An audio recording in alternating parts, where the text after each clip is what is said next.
हो कृपा करो ईशामा। यही आस लिए द्वार पड़ो, आस लिए द्वार पड़ो, यही आस लिए द्वार पड़ो। राधे किशोरी दया करो, राधे किशोरी दया करो। श्यामा लाडली दया करो, श्यामा लाडली दया करो। प्यारी कृपा करो।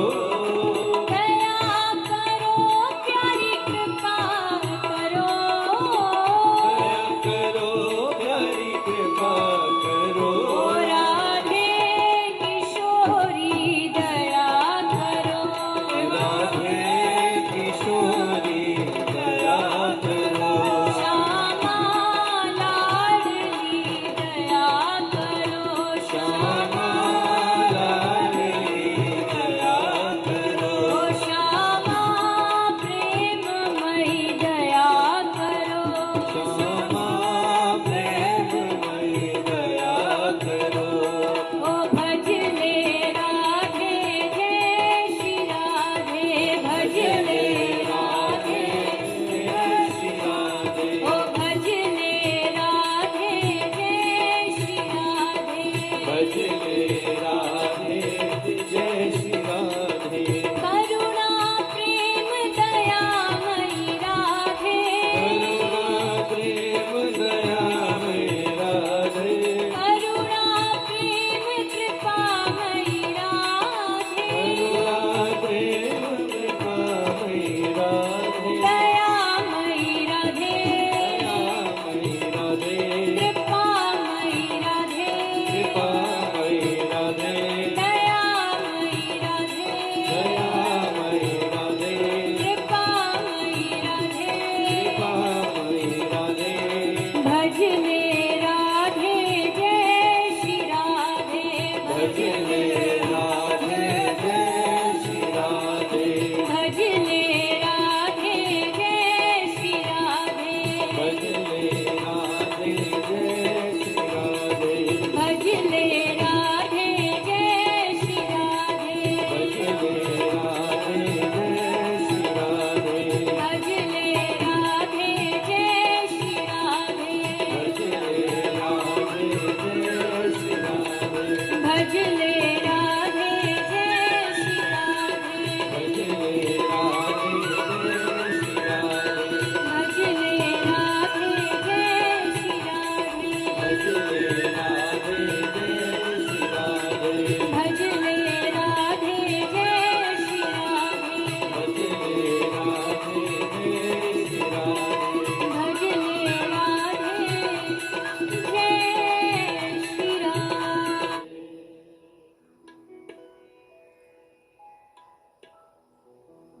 तो अवश्य ही आज श्री राधा रानी अति उल्लास से भरी हुई होंगी, क्योंकि प्रियतम का प्रागट्य है, तो आवश्यक है कि उनसे मांगना कि आप हम पर कृपा करो। और आज उत्सव में, उल्लास में, तो जैसे कहा ना, सब लुटा दिया जाता है, कुछ पात्र पात्र का ध्यान नहीं दिया जाता। तो आज हम जैसे अयोग्य अपात्रों को भी श्री राधा रानी की कृपा प्राप्त हो जाए, इस आशा में प्रागट्य कृष्ण का है और गुणगान राधा रानी का क्या करे। डायबिटीज वाले को बीच बीच में मीठे की याद आती रहती है, वो लाख मन से बुलाने की कोशिश करता है कि वो मीठा ही याद नहीं करना है श्री राधा रानी तक। तो ऐसा आज कृपा की मांग हम श्री जी के चरणारविंदों में करते। आइए थोड़ा सा कथा को प्रणाम करते हुए हम नंदोत्सव की ओर बढ़ेंगे, नंदोत्सव में आगे प्रवेश करेंगे। श्रीमद् भागवत की शरण में हम बैठे हैं विगत 4 दिनों से, भागवत को स्पर्श करते हुए, प्रणाम करते हुए। भगवान के अनेक अवतारों की कथा सुखदेव जी ने श्रवण कराई है। अलग अलग युग की आवश्यकता अनुसार भगवान अलग अलग रूप धारण करते हैं। भगवान नरसिंह बने, प्रभु ने वामन बन करके बलि की भावना को पूर्ण किया। ये सब अवतार अपने अपने आप में पूर्ण हैं। कहीं भगवान कश्यप बनते हैं, कहीं प्रभु मोहिनी रूप धारण करते हैं। उसके बाद नवम स्कंध में रामावतार ग्रहण करके भगवान श्री कृष्ण संपूर्ण जगत में मर्यादा को स्थापित करते हैं। श्री राम जी के जीवन चरित्र से न जाने कितनी शिक्षाएं प्राप्त होती हैं। महापुरुषों ने उन शिक्षाओं पर अनेक बार प्रकाश डाला है। क्या शिक्षा हम सीख सकते हैं राम जी के चरित्र से, कैसा जीवन होना चाहिए, कैसा व्यवहार होना चाहिए, ये सब राम जी सिखाते हैं। अद्भुत राम कथा का गायन बाबा तुलसी, वाल्मीकि ऋषि आदि आदि न जाने कितने महापुरुषों ने किया है। राम कथा के ऊपर कितने सारे भाव लोगों ने प्रकट किए हैं। लेकिन हम श्री राम कथा को प्रणाम करते हुए, राम जी को प्रणाम करते हुए श्री लाल जी के प्रागट्य उत्सव की ओर आगे बढ़ेंगे। क्यों अवतार हुआ श्री ठाकुर जी का? लोग कहते हैं, भगवान कृष्ण भी कहते हैं, जब जब धर्म की हानि होती है तब मैं अवतार ग्रहण करता हूं। लेकिन ये तो भगवान का साइड बिजनेस है कि चलो साथ साथ में कुछ दैत्यों को भी मारते चले जब आए ही हैं तो। लेकिन श्री प्रभु के अवतार का एकमात्र कारण है अपने जनों को सुख प्रदान करना, उनको अपने प्रेमोल्लास में डुबा देना, उस रस सागर में डुबा देना। उसी का उद्देश्य लेकर के प्रभु इस धरती पर अवतार ग्रहण करते हैं। भगवान ने सारी अवतार की प्रक्रिया को आरंभ कर दिया। क्षीर सागर में माता पृथ्वी गौरूप धारण करके भगवान से निवेदन करने आ गई, हे प्रभु, पाप बढ़ रहा है, अत्याचार बढ़ रहा है, मैं धरती अपने आप को संभालने में असफल हो रही हूं। अब इस पृथ्वी के बोझ को आप ही कम कर सकते हैं। भगवान ने पृथ्वी को सांत्वना देकर के वापस भेजा और देवताओं को पहले से ही सावधान कर दिया कि बहुत जल्द मेरा अवतार होने जा रहा है ब्रज धाम में, ब्रज की धरती पर। कैसा ब्रज धाम? जो साक्षात गोलोक ही पृथ्वी पर उतर करके धाम के रूप में, वृंदावन के रूप में प्रकट हुआ है। उस धाम में मेरा अवतार होने जा रहा है।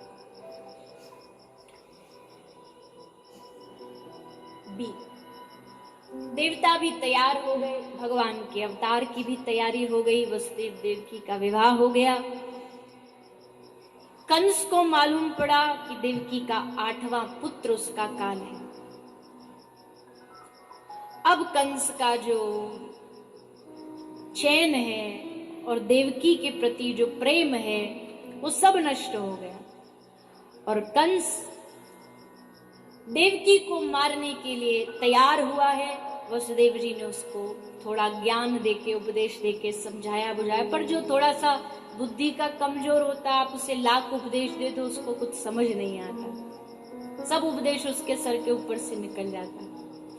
कंस ने कहा, ये बेकार की बातें मत करो मेरे सामने, क्या ये मृत्यु और जन्म का उपदेश दे रहे हो? वसुदेव जी ने सोचा कि ये इस पढ़ाई, देखो क्वालिफिकेशन जिसपे होगी वही तो समझ पाएगा, अब इसको ये मृत्यु जन्म का उपदेश क्या देना, इसके लेवल की जो बात है वो बताओ।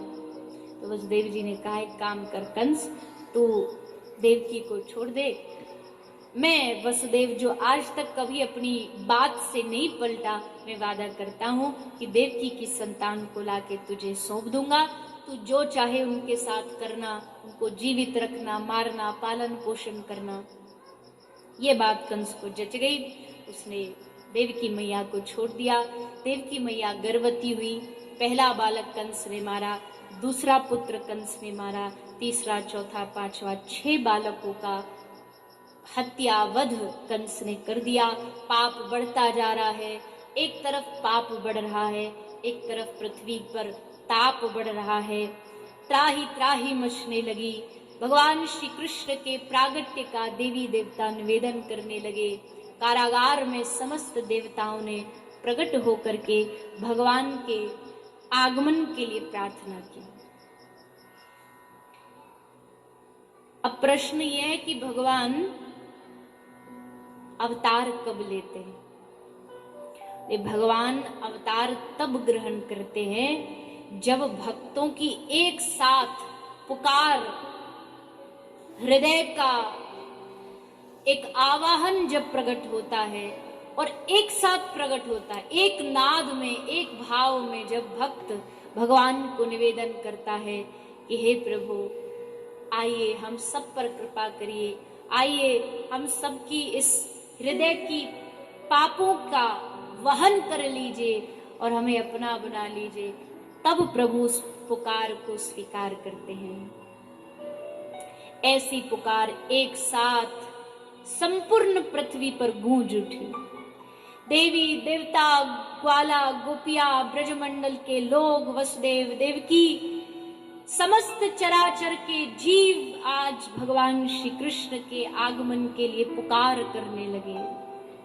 हे प्रभु, हे दीनबंधो, हे दीनानाथ, आप इस पृथ्वी को पवित्र करने के लिए, इस धरती को, इसके कण कण को पवित्र करने के लिए अवतार ग्रहण करिए। और ऐसा अवतार ग्रहण करिए जो हम सबको उस दिव्य प्रेम की अनुभूति करा सके, जो हमने कभी सुना नहीं, जो हमने कभी जाना नहीं। उस दिव्य रस को प्रकट करिए इस धरती पर। अनेकों अवतार आप ग्रहण कर चुके हैं, लेकिन वो अवतार कभी अपने से नहीं लगे, उनसे सामीप्य नहीं हुआ, उनसे मन नहीं जुड़ा। एक ऐसा अवतार ग्रहण करिए जो हमारे मन को हमारे शरीर में रहने ही ना दे, ये मन हमारे इस शरीर से निकल करके आपकी उन लीलाओं से जुड़ जाए। ऐसा अवतार ग्रहण करिए। ये अवतार आपके लिए नहीं है, ये अवतार हम जैसों के लिए है। अवतार के बाद उन लीलाओं को भी अगर हम श्रवण करें तो लगे ये तो हमारे पास में है, ये हमारे समीप है।